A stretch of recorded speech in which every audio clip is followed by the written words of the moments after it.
Hi,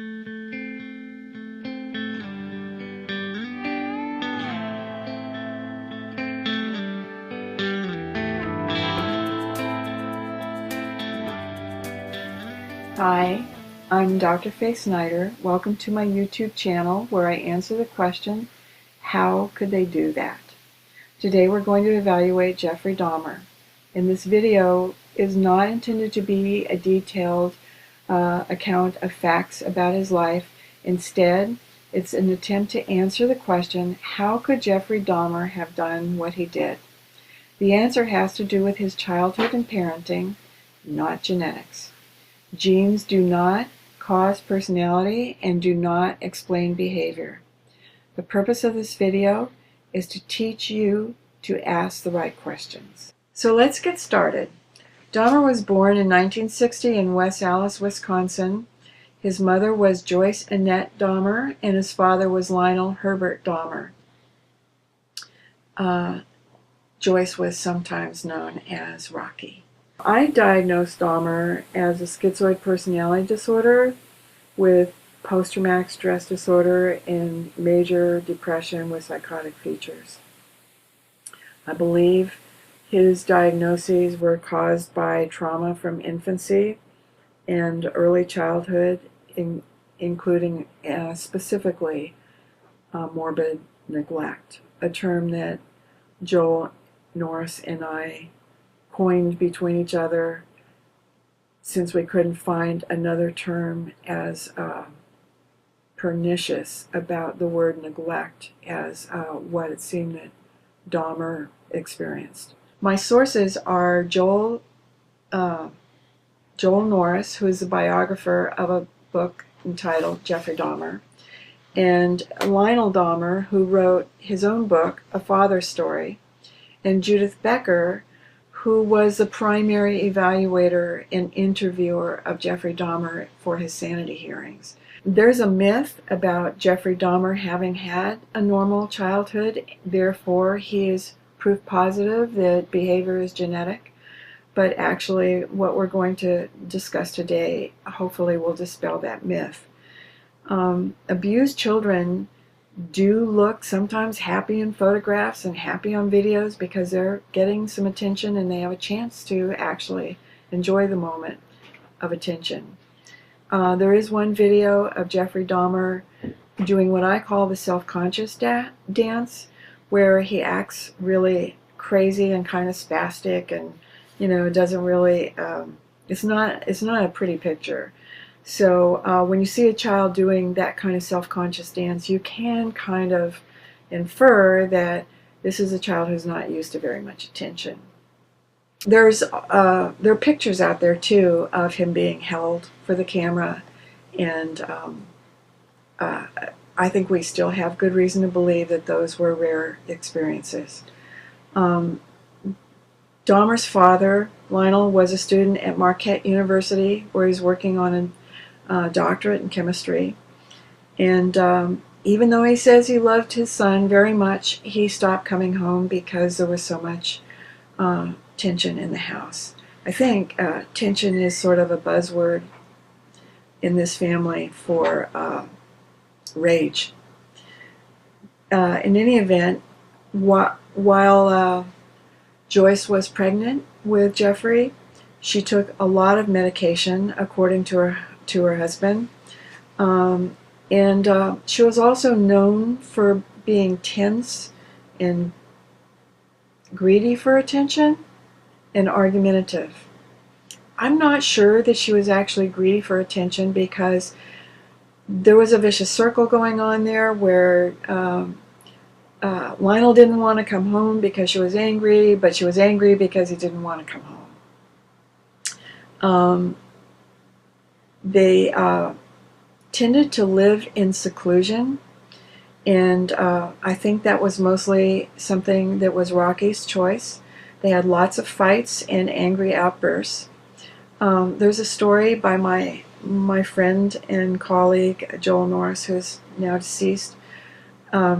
He's the man I said did the interviews for his book, Jeffrey Dahmer.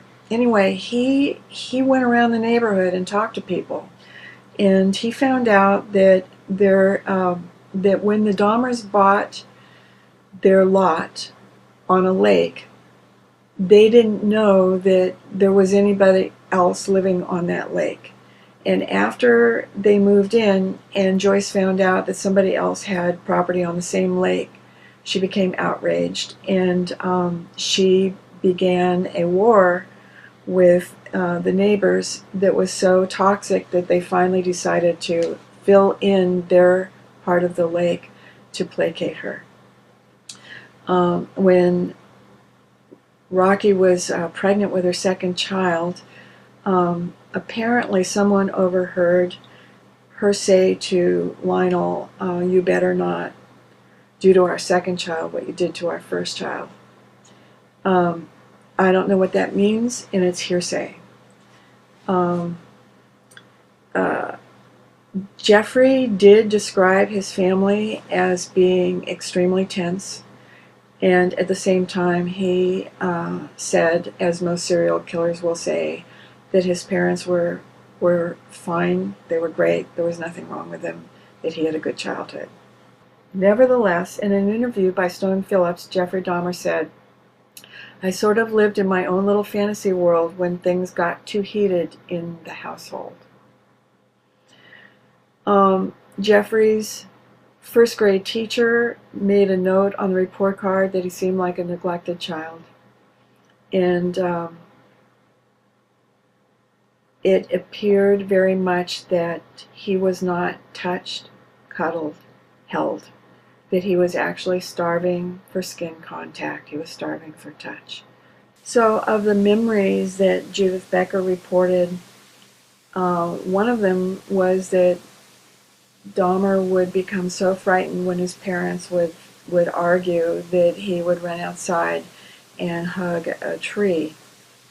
And then on one occasion he ran down the road to a barn and in his diapers, and he remembers wearing the diapers. He remembers opening the big rugged barn door and being overcome by a herd of rats. When Joel Norris was interviewing people in the neighborhood, he thinks that he found the barn and that it was about a quarter of a mile away. Becker also reported some memories related to innards and flesh and skin contact. One of them was that one of the few things that he ever did with his mother was she taught him to impale butterflies. His father taught him to gut fish, and he also had a hernia operation where when he went in, nobody was with him, and he thought he was going to be castrated. He was about 3 or 4 years old, and when he came out, there was nobody there to greet him or console him either. He had an experience where his mother allowed him to put his ear to her belly in order to hear his upcoming baby brother. He also had a dream shortly before Dr. Becker arrived that he wanted her to explain, which she couldn't explain because she was a behavioral psychologist. But the dream was that he was living in a hotel where all the beautiful people lived, and they were all wearing leather jackets, down on the floor, pounding and screaming and raging. He wasn't on the floor, he was standing, and there was one other person, an older man, who was in the lobby there, standing also. He tried to reach the older man, couldn't get to him. My interpretation of the dream is that it's an impeccable dream. It told me that I don't care how violent a person is, there's still something holy inside that's working brilliantly, guiding us. Dreams are amazing, but anyway, that the leather represents the skin, that when people are not touched as infants, they develop skin issues and they feel uncontained and untouched. And there's actually a term, adhesive identification, that refers to the experience that schizophrenics have when they feel that when they think that people can read their minds. But there are skin issues for schizoid personalities, schizophrenics, and schizotypals. So you could think skin and schiz if you want to remember that. But in any event, he absolutely had the symptoms of somebody who wasn't touched. The man standing in the dream would have to be his father. And the fact that beautiful people get to have their emotions, even rageful emotions, is another aspect of the dream. When Jeffrey was older, he met guys and brought them home because he wanted to have an intimate experience with someone. But they would lay together and they had their time together, and then they would get up and leave, and Jeffrey didn't want them to go. It troubled him that there would be an ending and that they would leave. So his primary motive actually for killing people was to get them to stay. He started with trying to drug them, and eventually he actually tried to give one guy a frontal lobotomy in order to get him to stay. He was not killing out of violence. He was killing out of a hunger for affection and physical contact. Jeffrey Dahmer also told Judith Becker about his favorite song, which is by The Who, the lyrics written by Peter Townsend. You might recognize it. See me, feel me, touch me, heal me. All right, so let's recap and use the Predictor scale as a way of evaluating Jeffrey Dahmer's experiences. His prenatal quality on a scale of -5 to +5 was a -5 because his mother was reportedly taking so many pharmaceuticals. The quality of his bonding was terrible, so out of a -15 to a +15, I gave him the bottom, which is -15. And for continuity, there wasn't really any bonding to be continuous, so I gave that another -20. Jeffrey Dahmer's greatest injury was that he lived in a house with a woman who refused to touch him when he was a baby and a toddler. For physical abuse, covering and considering age and severity and frequency, I gave him a sum total of a -5 out of a possible -10 to a +10. And sexual abuse, because there was some innuendo and there was some vague rumors, I threw in another -5 out of a possible -10 to a +10. And for emotional abuse, I gave him a -10 because I think living in the same house with the mother that's supposed to nurture you and adore you and be ignored throughout your entire infancy and toddlerhood would be severe emotional abuse. For ethics, I gave him a -15 out of a possible -15 to a +15. For expression and repression, in other words, he was a highly repressed person. Even the dream, represents that. And personal responsibility, there's so much blaming and judging going on in the house. There was no modeling of personal responsibility, so there we have another -15.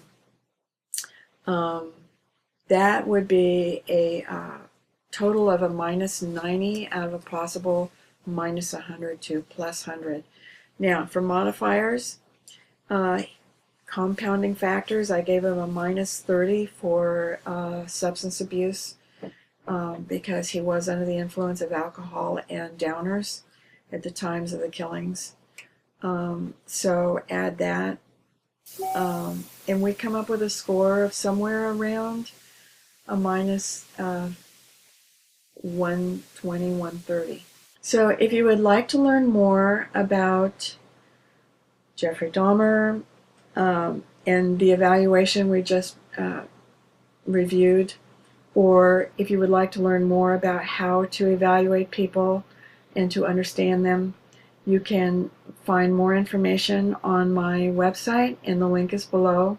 There'll be a link to the Predictor Scale, my book, and then there's my manual on parenting entitled The Manual. That's available, and I also will have for you score sheets which you can download so that you can practice. It's important that you understand why we are the way we are, and I look forward to seeing you next time.